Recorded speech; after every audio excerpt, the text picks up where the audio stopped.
Welcome to Get a Clue, Casual Gamer, where we get a clue, C-L-U-E, about a game.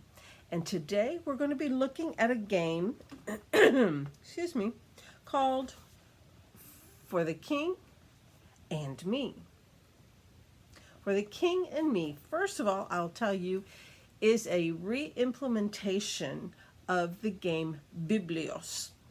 Biblios came out in 2007, and this version, it was Biblios, let me say, it was kind of like monastic time period, where you were taking care of this library of books and such, something like that.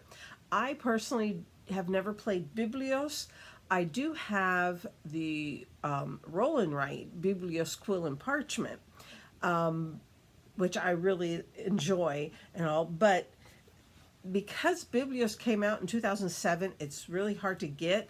And once they came out with the King, For the King, parentheses, and Me, this is apparently the same mechanism, the same game, but with a totally different theme. And I think I'm okay with that because I've never played Biblios, so I don't have that point of reference. And I have Biblios Quill and Parchment, which gives me that niche, that feel. When I want that feel, I have something. So I'm looking forward to this one. I have not played it yet, but everything I hear about it is in my wheelbox of types of games I like. So anyway, so let's get a clue, C-L-U-E, about this game. C is for components. What are you going to find inside this box?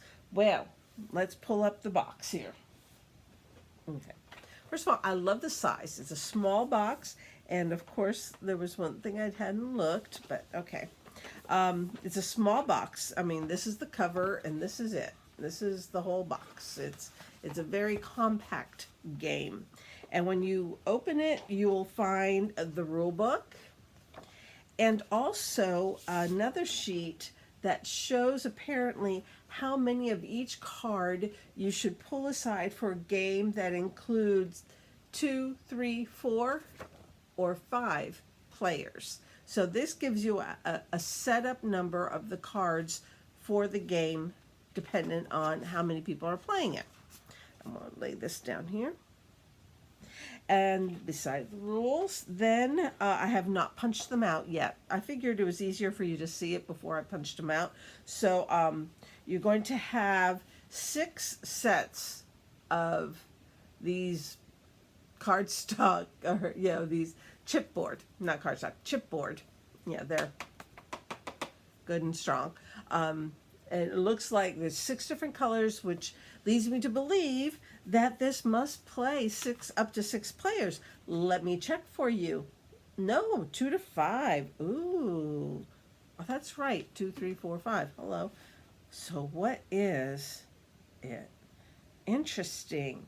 There are 6 colors. Maybe you just get to not choose one, or maybe you're all going for the same colors, but I don't know. I haven't played this game yet, but you do have 6 colors. Now the sayings on them are different. Like this is the King's Composer, this is a Grand Chamberlain, King's Architects, King's Master of Banquets, the Grand Marshal, the Royal Stallion Master. Each one is different. Interesting. And they're numbered from 1 to 6. Okay. And then you have the 5 possible kings, I guess. The 5 players. Okay. I get it without too much shine. Look at that. There, on one side, it's male. On the other side, it's female. A lot of games are doing that these days, so that if you want to play as a male or as a female, you can choose whichever one you want. And then you have a player board that folds out. Somehow this works. I'm not sure how. Oh, here's where those ribbons go. The 6 colors and a couple ribbons under each one. Interesting. Interesting. And then you get cards. I did take them out of their little cellophane stuff, and there's a bunch of them. Obviously, and this is the back, cute back. Let's say that cute back. So yeah, so you have all of that. On the front, you have all different activities. It looks like a silly game. Or at least the pictures are made to be very lighthearted. Obviously, very different from Biblios and its theme. There's also a whole setup inside the box for all the pieces once they're out, and there's a cover that kind of sits in. It actually punches into little indentations. Let me push it down. So that once you have the pieces in there, they won't fall out. Cards are another story, but they're not going to shift too much because you're going to have paper and the game board on top of it. So yeah, so that's it. That's everything that's inside this box. Those are the components. Now, L for length of play. It's supposed to be a short game. The manufacturer says 30 minutes. We'll take him up on that. Of course, like I always say, when you're first learning a game, give it some time. If it's a light game, it might take about 50% more time to play. If it's a medium light game, it might take you a half hour extra, or to learn how to play. And so this game is supposed to take 30 minutes. I would give it 45 to an hour that first play when you're learning it. But after that, I think it's going to be a pretty quick game. So give it 30, 45 minutes. Again, it's not going to be a very long game. It's not one of those 3 and 4 hour games. It's not Monopoly. In fact, it's probably going to be quicker than Sorry. Anyway, so the rule books. Length of play, 30, 45 minutes. U for uniqueness. Well, cards, and since I've never played it, I do know. Let me pull up. I pulled up the different mechanisms that are used. So here's things. There's auction and bidding. There's open drafting and closed drafting. There's hand management. You manage the cards in your hand. How many? So many card games are like that. I mean, in the mass market world. I mean, if you've played poker, you've managed the cards in your hand. If you've played Phase 10, you've managed the cards in your hand. So, yeah, that's an easy thing. And then set collection. And again, set collection. Poker, rummy, canasta, so many games. Phase 10, Rook is kind of like a more of a trick taking. But yeah, set collection. You're collecting sets of things. It's not unique. That's pretty well known. And then E for ease. How easy is it to learn, teach, play? How easy is it to find? How easy is it on your pocketbook? We'll start with learn, teach, play.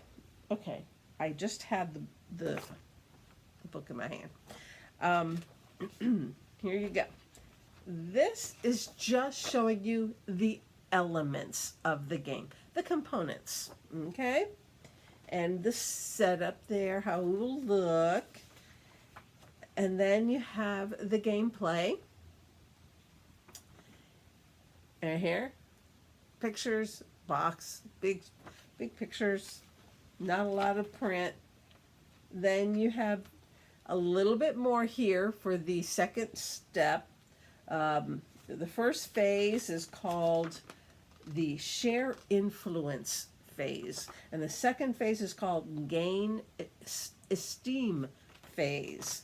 And then you're done. End of game. Okay.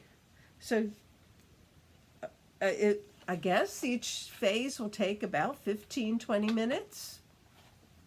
And you have a pretty good booklet letting you know all the aspects of the game. I mean, it's like just distribute cards in front of you. It's like when it's your turn as advisor, you draw the top card from a deck, consider it carefully without showing it to the other players, then place it in one of 3 areas. Very clear directions. Again, okay, let me explain a little something that came to my mind this afternoon. This channel, I started this channel for a couple reasons. I know a lot of people who like to play games, but the only games they know of are the games we all grew up with. And I wanted to create a page that would help them learn about games that could take the place of. But also, I know there are gamers out there, hobbyists, who really enjoy casual level games. I do tend to explain things a little on the simplistic side because I want everyone to understand what I'm talking about. But I am very aware that there are people watching this channel who know their games, but they might want to know about a new one or a different one they haven't seen before, one they haven't played before, one they don't know much about. But I also want to make sure that I don't talk over the heads of those who are just looking for something new, different, but recognizable. Okay? So I do that, and so I talk about this and I show this. So yes, this is an easy game to learn and teach and play. It is. It's drawn my attention, and when it draws my attention, I tend to prefer the casual level games. I play medium games, and I enjoy some medium games. I play medium heavy games, and I have enjoyed some medium heavy games, but not often. I don't play them often. But I play casual level games all the time. I mean, all the time. So, you know, I'm got this little balance that I try and keep. It is an easy game to learn, teach, and play. But it might, for those who are just coming in and finding a new game, it might seem daunting at first. Give it time. Give it a bit. You will fall in love with a game, a new game. I promise you, if you give games a chance. This game or another game, or one of many others that I've talked about on this channel, there are games that will captivate you if you give them a chance. To finish this one off, how easy is it to find and how easy is it on your pocketbook? I looked it up. Of course I did. And it is available. Let me pull up my 2 locations. Well, I looked up 3 locations. Okay, Amazon. We all know Amazon. Whether you're a gamer or not, you know Amazon. They have the retail is $27, $26.99, $27. I always round up. So keeping that in mind, that's retail. No one has it for retail. Everyone has it below retail. So that's a good thing. Amazon right now has it for $18. $18. Now, I also went to GameNerds.com and MiniatureMarket.com. And Miniature Market, I'm on Game Nerds. Game Nerds has a very few in stock, and they have them priced at $21.59. So right now it's a little bit more than Amazon, just so you know, about $3.50 more. It's still below the retail, Again, retail is $27 and they have it for $21.59. So it's definitely below retail. I also looked up on Miniature Market, and Miniature Market has it in stock, and they have a plenty in stock, and they're selling it right now for $16. I think they probably have it at a low price because they do have quite a supply. So just be aware, miniaturemarket.com has it for 16. Game Nerds has it for $21.59, and Amazon has it for $17.97, $18. Another point, if you're looking it up, especially on Game Nerds and on Miniature Market, you are going to want to just type in For the King. Well, actually, Miniature Market, you're going to type in For the King, and it will bring it up. If you say For the King and Me, without the parentheses, it won't recognize it. So you want to do For the King, and it will bring it up. On Game Nerds, not even that brings it up. What brings it up is typing in Biblios, the original game that it's based on, and it comes out as one of the three choices: the original Biblios, the Biblios Quill and Parchment, which is the roll and write, and then For the King and Me. So there you have it. It's like, so if you go to Game Nerds, you want to make sure to type in Biblios, and it'll give you it as a choice. If you go to Miniature Market, type in For the King, and keep it at that, and it will bring it up. On Amazon, I typed in For the King and Me, and it came up. So without parentheses, whatever.